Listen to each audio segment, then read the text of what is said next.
No te conformes con las noticias filtradas. Escucha la verdad en Noticias Generación News.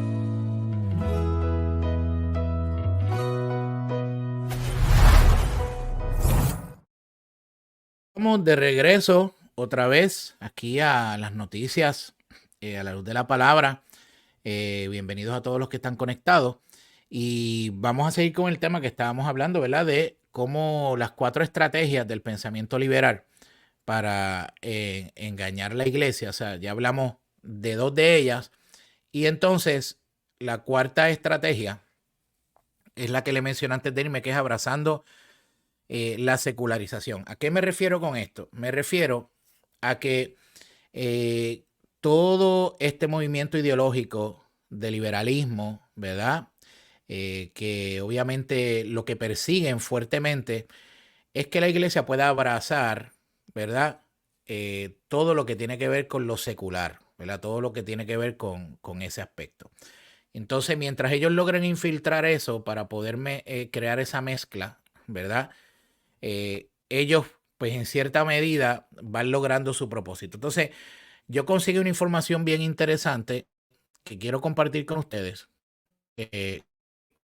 Lo voy a poner aquí, voy a pedirle a Mauricio que me quite el banner para que la gente lo pueda ver y voy a leer con detenimiento. Mire, este caballero que se llama Alexander F.C. Webster, ¿verdad? Dijo lo siguiente, dijo que la izquierda cristiana, ¿verdad? Como ellos le llaman, prefieren un clima espiritual de doble estándar en el que la iglesia debe inclinarse ante las cambiantes demandas políticamente correctas del Estado, mientras el Estado permanece exento de cualquier dirección o interferencia de la iglesia. Entonces, de hecho, cualquier intento, ¿verdad? Y esto lo hemos vivido, cualquier intento de la iglesia de influir en el Estado es obviamente inmediatamente criticado con una violación de lo que se conoce como la separación de iglesia y Estado, ¿ok? Yo voy a repetir esto otra vez para que lo podamos ir entendiendo, ¿ok? Alexander F.C. Webster dijo que la izquierda cristiana prefiere un clima espiritual de doble estándar en el que la iglesia debe inclinarse ante las cambiantes demandas políticamente correctas del Estado. Entonces esto es interesante, mi gente, porque esto es lo que hemos estado viendo hoy día constantemente. ¿Ok? Hemos visto cómo el Estado, ¿verdad? A través de la representación de sus poderes, han tratado de obligar, de instigar y de poner fuertemente, ¿verdad?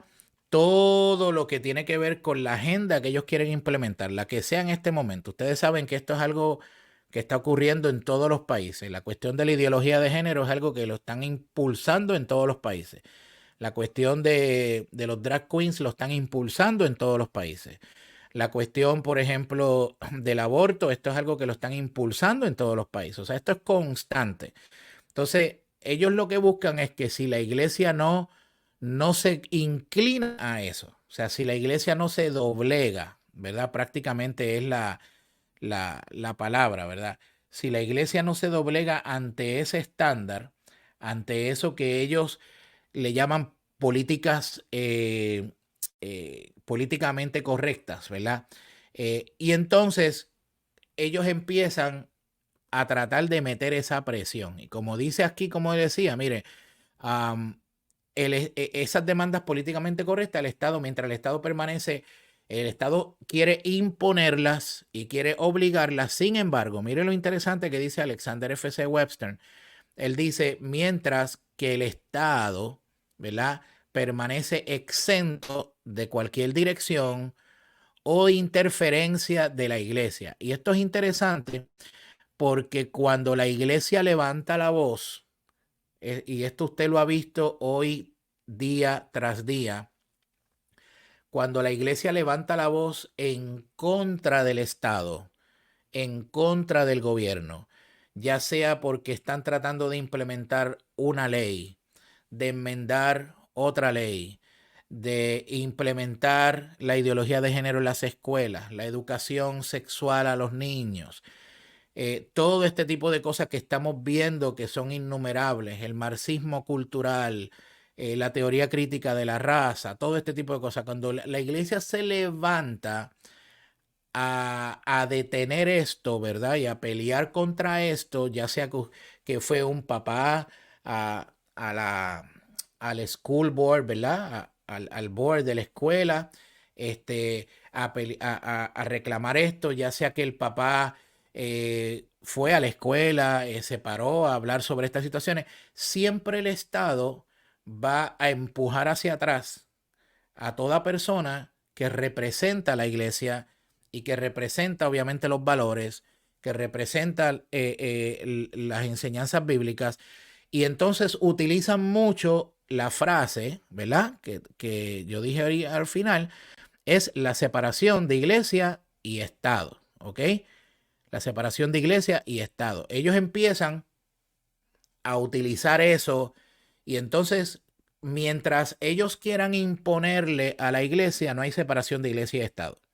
Mientras la iglesia quiera levantarse a detener y a cuestionar una decisión del Estado porque afecta la sociedad, la familia, a los niños, entonces ellos te imponen el concepto de la separación de iglesia y Estado.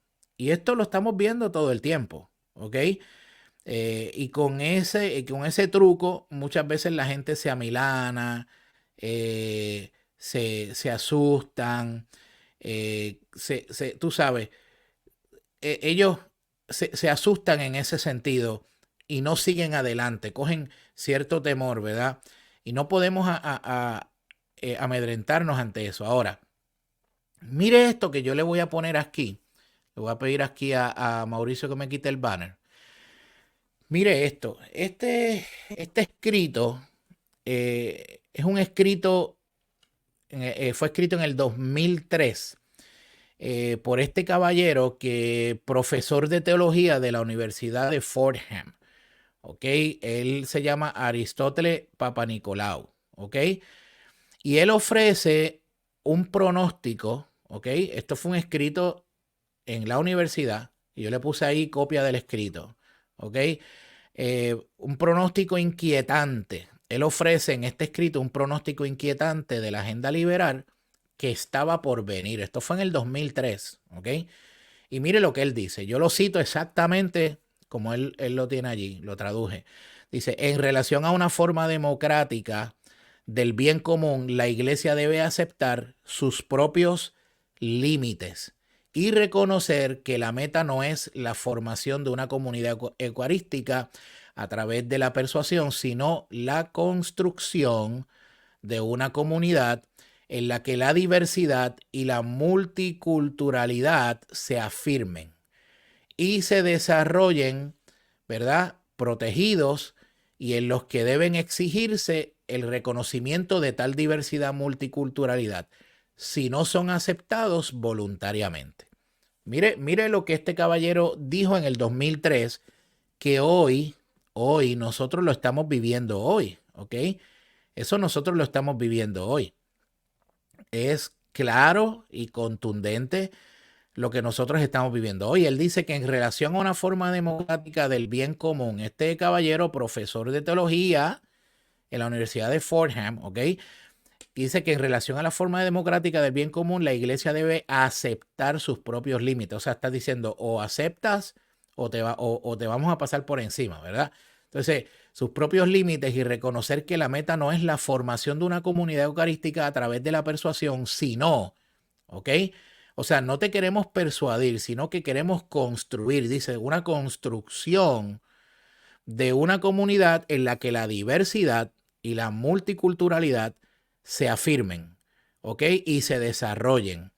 Y que se exija ese reconocimiento de tal diversidad y multiculturalidad, si no son aceptados voluntariamente. O sea, en resumidas cuentas, vamos a ver lo que dice aquí, según Papa Nicolau, él dice, la iglesia debe volverse, ¿ok? Él dice que la iglesia debe volverse tan subordinada al Estado, y a su agenda políticamente correcta de diversidad y multiculturalismo, que si no lo hace, el Estado recurrirá a hacer cumplir tales valores si no los acepta voluntariamente. Voy a repetir eso otra vez para que usted entienda y caiga en tiempo y sepa el tiempo que estamos viviendo, ¿ok? La iglesia debe volverse tan subordinada al Estado. En otras palabras, tiene que arrodillarse al Estado, tiene que obedecer al Estado, tiene que someterse al Estado, ¿ok? Dice, debe volverse tan subordinada al Estado y a la agenda políticamente correcta del Estado de diversidad y multiculturalismo, que si no lo hace, ¿qué está diciendo si no lo hace? Obviamente dice, si no lo hace, ¿verdad? El Estado va a recurrir a hacer cumplir tales valores si no lo acepta voluntariamente. Entonces, la pregunta que nos tenemos que hacer, gente, es cómo el Estado recurre a hacer cumplir eso. Pues obviamente lo hemos visto que de la manera que el Estado recurre a hacer eso es aprobando leyes, ¿verdad? Imponiendo reglamentos que obviamente tienden a que buscar la subordinación de la iglesia hacia el Estado. Le voy a dar un ejemplo de esto. Y esto nos ocurrió a todos hace 3 años atrás. Cuando la famosa pandemia o plandemia, como usted le quiera llamar, ocurrió aquí en el mundo entero de los Estados Unidos, una de las cosas que comenzó a ocurrir fue que el Estado, en honor a la salud, ¿verdad? Algo que se desconocía, era un virus que nadie conocía, era algo nuevo, era mortal, pues obviamente en honor a la salud el Estado comenzó a darle instrucciones, órdenes a la iglesia de cómo congregarse, cuándo congregarse, cómo adorar, cómo hacerlo, cómo segregar gente, ¿verdad? Todo eso ocurrió. Todo eso ocurrió. El que más y el que menos, ¿verdad? Cedió ante eso. Fuimos pocos los que no cedimos ante eso, porque entendemos la autoridad de la Escritura que dice que la cabeza de la iglesia es Cristo, no el Estado. ¿Ok? Pero obviamente esto trajo una repercusión increíble. Esto fue como si hubiese sido, yo le llamo que fue el ensayo. Fue un ensayo. Y el Estado se dio cuenta que pudo manipular y pudo arrodillar a muchas iglesias y a muchos pastores. ¿Ok? Y entonces, ¿cuál fue el efecto? Vimos el efecto de muchas iglesias cerrar. Muchas iglesias cerraron. Mucha gente entró en un pánico, en un miedo terrible, ¿verdad? Se fueron. Otros nunca regresaron más a congregarse. La gente se quedó bien cómoda con la iglesia online, ¿verdad? En fin, este famoso reseteo que hubo, si podemos llamarle así, pues entonces logró que el Estado, ¿qué hiciera? Subordinara a la iglesia. Ya eso pasó, ya lo vivimos, ¿ok? Ya las evidencias están ahí. Fueron pocas las iglesias que no lograron, o sea, que no lograron arrodillar, pero muchas sí, porque empezaron a darle instrucciones a la iglesia de no tienes que separar las sillas tanto. La gente puede cantar, pero con esto puesto en la boca. La gente tiene que hacer esto. Si no se ponen la puya, pues no los dejes entrar. En fin, un montón de locuras que empezamos a ver, que cuando yo empecé a ver todo eso, yo dije, pero es que esto no tiene sentido. Primero, no es bíblico. Segundo, el Estado no tiene autoridad sobre la iglesia. La cabeza de la iglesia es Cristo y la iglesia es esencial. Es un lugar esencial para la gente porque la gente estaba muriendo sola, la gente estaba en pánico, la gente estaba en miedo. Entonces la iglesia es ese lugar de bálsamo, de consuelo, de ayuda, de presencia que tenía que estar ahí y el Estado le dijo a la iglesia no. Así que el ensayo le salió. Muchos despertaron muy tarde. ¿Ok? Muchos abrieron los ojos muy tarde, pero los abrieron. Pero ya el daño estaba hecho. Y el daño fue garrafal. Fuertísimo. Entonces, ¿qué ocurrió ahí? Lo que ocurrió ahí fue exactamente lo que dijo este profesor, que la iglesia debe volverse tan subordinada al Estado y su agenda políticamente correcta de diversidad y multiculturalismo, que si no lo hace, obviamente el Estado va a recurrir, ¿verdad?, a hacer cumplir tales valores si no lo aceptas voluntariamente. O sea, primero es voluntariamente.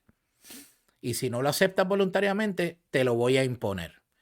¿Ok? Entonces, eso es lo que vemos hoy, por ejemplo, en la agenda de ideología de género. ¿Ok? En la agenda de ideología de género. Entonces, eso es lo que vemos hoy. ¿Verdad? Que hay una imposición a través del Estado hacia las escuelas, hacia los departamentos de educación, hacia todo lugar. La imposición, la imposición, la imposición. Cuando tú te levantas contra esa imposición, ¿qué ocurre?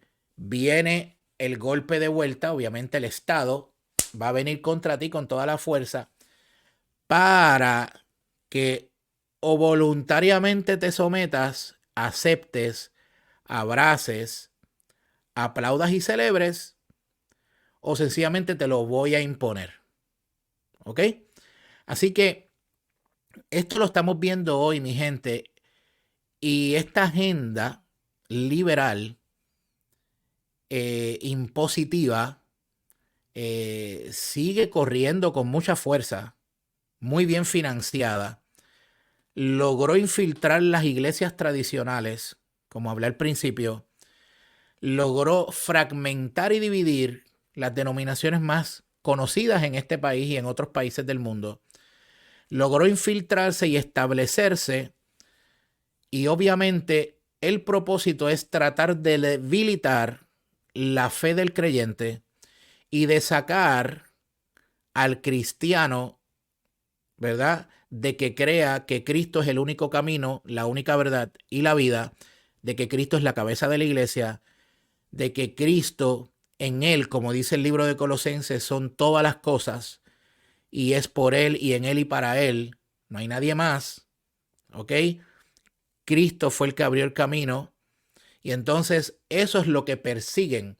Es, en muchas ocasiones te dicen, no hay problema, tú quieres creer en Cristo, pues cree en Cristo, está bien, no hay problema. Cree en Cristo, pero también Cristo más esto, Cristo más lo otro. Cristo más lo otro, Cristo más lo otro, y añádele esto otro, y añádele esto otro. Sí, puedes creer en Cristo, que Él es salvación, pero además de salvación tienes que hacer esto también. Entonces empiezan con esa mezcla rara, antibíblica, completamente fuera de lugar. Y obviamente quienes salen más afectados en todo esto son aquellos creyentes de una fe superficial y de que están buscando comezón de oír cualquier cosita que oyen por ahí de algo nuevo, de una supuesta revelación, de algo. Por ahí van y allá van y abrazan y se rinden a esa estatua de oro, como yo digo.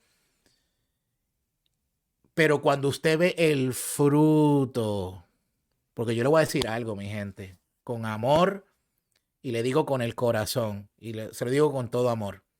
Usted podrá fingir espiritualidad. Usted podrá saberse el lenguaje cristiano. Dios le bendiga, amén, en victoria, nos vamos con Cristo.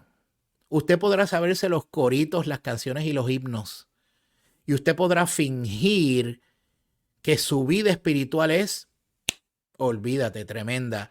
Pero usted nunca va a poder fingir el fruto. Porque el fruto es lo que usted lleva por dentro y es su esencia.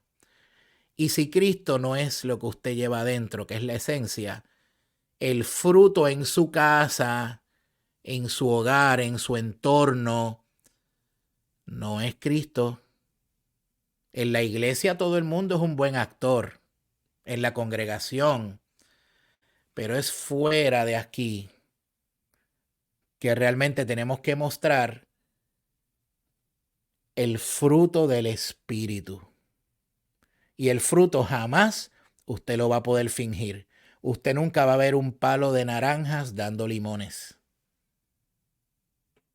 Y usted nunca va a ver un cristiano, ¿verdad?, dando otro fruto. O usted da el fruto del Espíritu o da el fruto de la carne. Y si da el fruto de la carne es porque usted no está conectado a la vid, según Juan 15. ¿Ok? Así que 12:49, vamos a una pausa de nuestros auspiciadores, ¿verdad? Sé que esto ha sido intenso hoy y profundo en cierta medida, pero vamos a una pausa de nuestros auspiciadores y regresamos ya para la parte final del programa, que me gustaría entonces leer algunos de los comentarios y terminar entonces orando por ustedes. Así que regresamos después de esta pausa.